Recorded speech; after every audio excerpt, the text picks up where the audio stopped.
문해력에 대한 흔한 오해는 글을 읽고 쓰는 능력이다라는 가장 차별화되는 점이 있다면 이 워크북은 바로 뽑아낸 내용이라는 점이에요. 영유아에게 이런 부분이 왜 중요한지 잘 아시겠죠?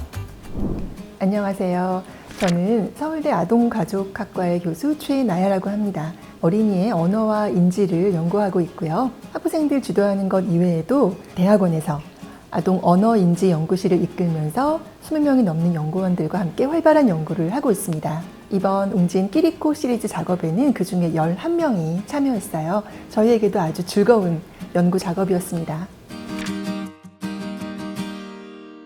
문해력에 대한 흔한 오해는 글을 읽고 쓰는 능력이다라는 좁은 정의에서 생겨나요.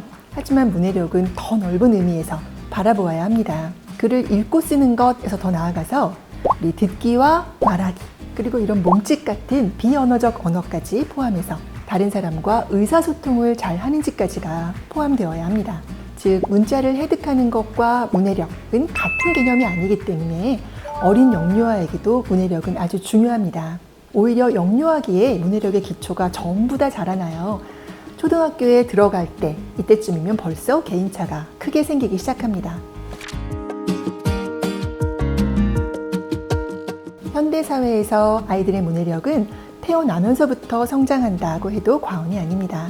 자녀에게 그림책을 읽어주면서 대화하는 것은 아이들의 기초 문해력을 기르는데 가장 합리적이고 효과적인 방법이에요.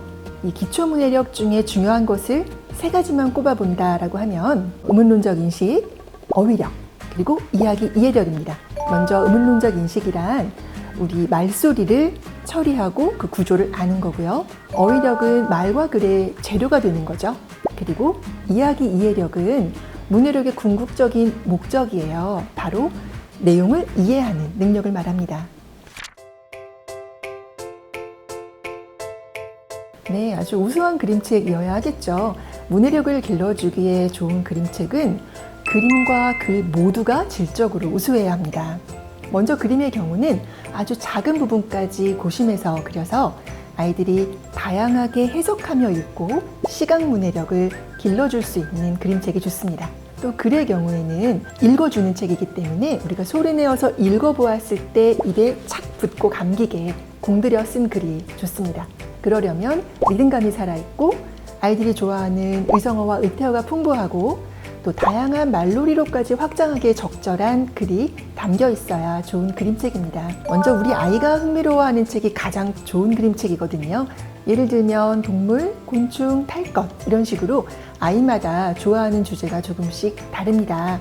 그런 그림책으로 시작하면 좋겠죠. 그리고 그림책을 읽어줄 때는 적혀있는 글을 그대로 읽어주기만 할 필요는 없습니다. 우리 아이의 흥미, 연령, 그리고 발달 수준을 고려해서 때로는 적혀있는 글보다 간단하게, 보통 때는 그림과 글에 대한 설명을 덧붙여서 읽어주는 것이 좋습니다. 아이랑 부모가 같이 그림책을 함께 읽어나간다라는 마음가짐으로 아이의 반응을 적극적으로 유도하고 또 다양한 확산적 질문도 던지면서 아이의 반응을 기다려주세요. 이때 확산적인 질문은 답이 딱 하나로 끝나는 질문이 아니고요. 꼬리에 꼬리를 물고 대화가 계속 이어지게 만들어주는 그런 질문입니다. 네, 발현적 문해란 자연스럽게 나타나는 문해 이런 뜻으로 영유아기의 문해력을 말하는데요. 여기에 도움을 주는 게 바로 그림책인데 그림책은 지금 여기를 벗어나게 해줘요. 즉 새로운 세계로 떠날 수 있도록 도와주면서 언어 발달을 도와주는 매체죠. 아이들이 그림책을 100권 읽으면 100개의 세상을 만나게 되는 거예요. 아이들은 이렇게 부모가 읽어주는 글을 듣기도 하고 질문에 대답도 하고 또 그림을 보고 느낀 점을 이야기하기도 해요. 이게 바로 언어적인 상호작용입니다. 이 과정에서 아이들은 새로운 단어, 어휘를 배우고 자기만의 사전인 심성 어휘집을 키우게 돼요. 또 글자가 어떻게 소리로 표현되는지 귀를 기울이면서 의문론적 인식도 발달하죠. 게다가 반복해서 나타나는 글자에 관심을 기울이게 되면서 기초적인 읽기가 시작될 수도 있습니다. 그리고 궁극적으로 아이들은 그림책을 다양하게 해석해 보면서 이야기를 이해하는 힘을 기르게 됩니다. 네, 기초 문해력의 여러 요소를 동시에 다양하게 자극할 수 있도록 돕는 그림책을 고르는 걸 추천드려요. 아이들의 의문론적 인식 발달을 도울 수 있도록 말놀이를 하기에 좋은 뒤죽박죽 말놀이, 다양한 어휘가 등장해서 어휘력의 발달에 좋은 고양이 상자, 글 없는 그림책으로 이야기 이해력의 발달을 도울 수 있는 폴짝, 글자에 관심을 두면서 기초 읽기에 초점을 두기 좋은 내 이름은 이름, 그리고 손가락을 움직이게 해서 소근육 운동의 발달에 적절한 채소밭의 애벌레 등을 추천합니다. 첫 창작 그림책 끼리코는 그림책에 친해져야 할 어린 영유아들을 위해서 엄선한 책들로 구성했습니다. 우선 좋은 그림과 글을 담은 우수작들이고요. 우리말의 아름다움을 담뿍 느끼게 해줘서 듣는 능력을 키워줍니다. 어린 독자들이 좋아하는 주제, 단어, 말놀이, 그리고 이야기로 이루어진 책들을 1차로 고른 상태에서 저희 어린이집에서 체계적인 모니터링을 거쳐서 최종 목록을 고르고 골라서 완성했습니다.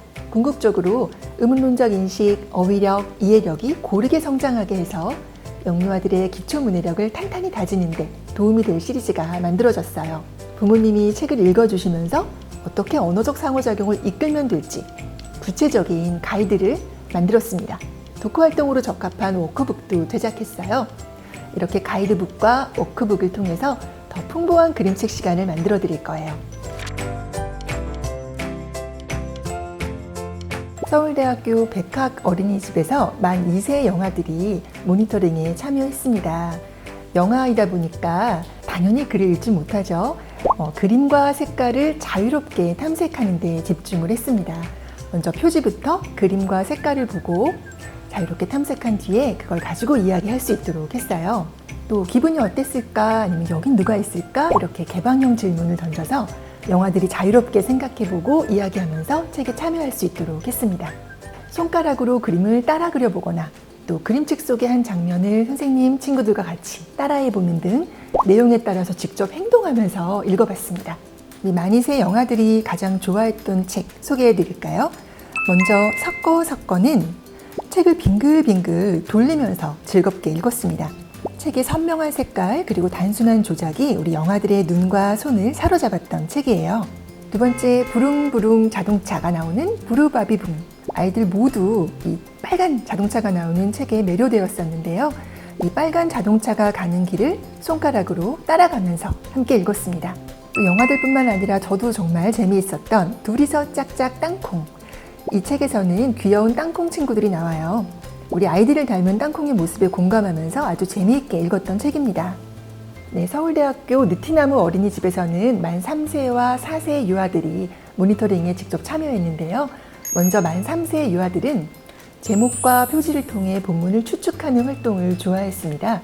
선생님과 같이 그림책 표지를 살피고 어떤 그림이 있는지 보고 또 누가 나오는지를 살펴봤어요. 이때 글자에 조금 더 민감해진 아이들이라면 제목을 같이 읽어보기도 했습니다.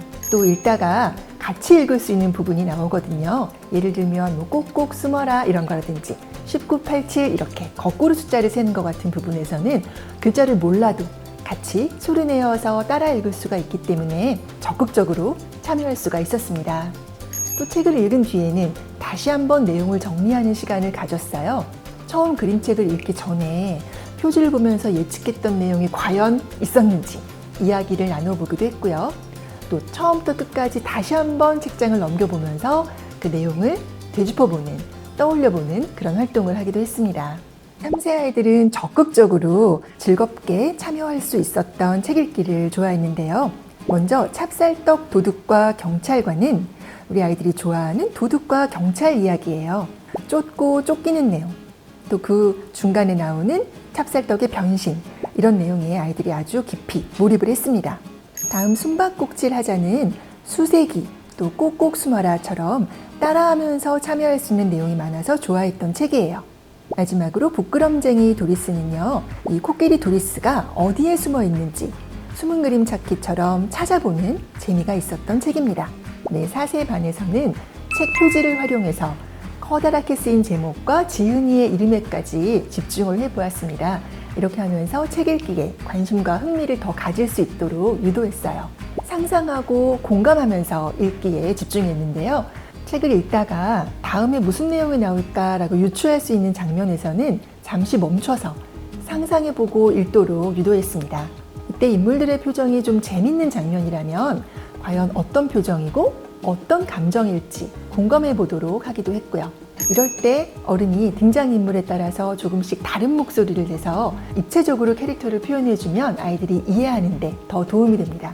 마지막으로 다 읽어본 후에 과연 다음에는 어떤 이야기가 나올 수 있을지 상상하면서 즐거운 시간을 가졌습니다. 우리 4세 유아들이 좋아했던 책을 볼까요? 먼저 할아버지의 대단한 재채기. 여기서는 재미있는 재채기로 멀리 이집트까지 날아간 할아버지의 이야기가 아주 재미있었습니다. 아이들은 이 책을 통해서 이야기 짓기 놀이에도 많은 흥미를 보였습니다. 따라해봐 라는 책에서는요, 간장공장 공장장 아시죠? 이런 잿말놀이, 문장을 외워서 심지어 집에 가서도 또 친구들끼리도 계속 반복하면서 놀이하는 모습을 볼 수 있었어요. 또 문장을 응용해서 새로운 단어를 넣어서 말을 하기도 했습니다. 오늘의 소리는 여름에서는 아이들이 시골에서 경험할 수 있는 공감 가는 이야기 상황을 경험할 수 있고요. 또 다양한 의성어에 흥미를 가지고 재미있게 읽었습니다.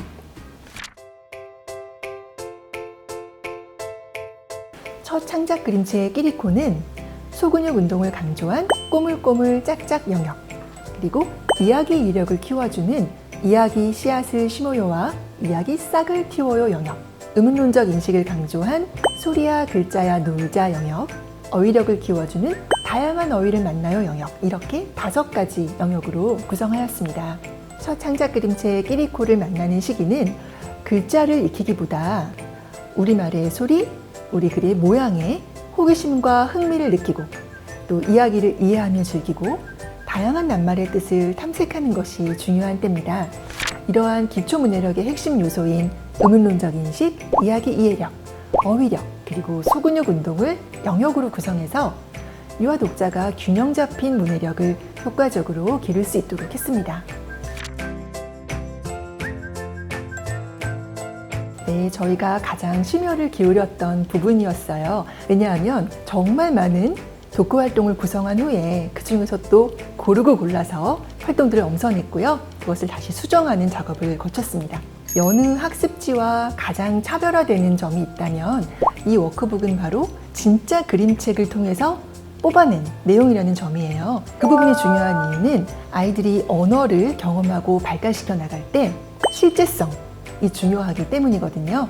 맥락에서 벗어난 언어는 아이들에게 의미가 없습니다. 그런데 이번 워크북은 아이들이 즐겁게 읽은 그림책에서 그대로 뽑아낸 내용을 발전시켜서 문해 활동으로 만들어냈다라는 점이 바로 차별점인 거죠. 그리고 지금 나온 결과물이 저는 상당히 마음에 드는데요. 아름답고 재미있는 워크북이 되도록 신경을 썼습니다. 기초문해력을 다져주는 그런 활동들을 고르게 담았는데요. 이런 활동을 하다 보면 아이들이 문해 활동을 좋아하는 성향을 갖게 됩니다. 영유아에게 이런 부분이 왜 중요한지 잘 아시겠죠?